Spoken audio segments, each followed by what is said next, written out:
Hello guys, so workout natin shoulder day. So konti lang yung workout natin sa shoulder guys. So ito yung inuna namin yung Smith machine na to. So dito guys, 5 set kami dito. So pag magaan guys, tandaan nyo maraming reps mas maganda. So pag mabigat naman, so kahit ilan lang guys, basta may bigay natin yung ano natin. Yung 100% na tayo talaga yung magdadala. Okay? So, ito yung next na natin guys sa workout. Dito naman tayo sa machine. Yan. So, ganun din. 5 set din kami rito. So pagka ito mabigat na guys, so kahit ilan lang dito, makailan pag mabigat na. So, tandaan nyo guys, pag magana, yan ang tandaan nyo. Mas maraming reps, mas maganda. So, wala tayong bilang. Okay. So pagkatapos ng shoulder natin guys, nag-bicep tayo. So hindi na natin kinuha na ng video kasi mahaba. Maraming nagji-gym.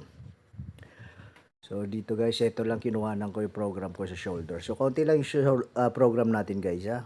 Yan. So pagkatapos yan, lipat tayo doon sa sa front naman. Sa tayo cable dito. Yan. So pagkatapos yan guys, sa lateral. So ganun pa rin guys. So wala tayong limit sa protein guys. Tandaan nyo. So ako kinakain ko 15 egg, 3 kainan, tapos 1 kilong manok, chicken fillet. Pagka naman lechon, 1 buong lechon, 3 kainan ko. Pag isda naman guys, 1 kilong tilapia. So mas mura yon dahil 140 kilo. So ganun lang guys. Tapos yung carbs ko ay 250 o 300. So off season tayo, palaki muna tayo guys. Okay, so yung mga kinakain ko guys, wala mga sangkap pa. Konting asin lang, and then mga luya, walang mga halong guys. So malinis pa rin, plain. Inihaw na isda, ganun lang guys ha. So ito na rin yung sa real dates natin. So matagal natin do hindi natira, dito naman tayo guys.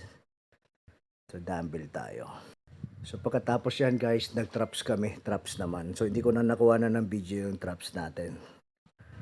So ganun lang guys, nagtatanong kung paano magpalaki. Tandaan nyo guys, kailangan disiplina.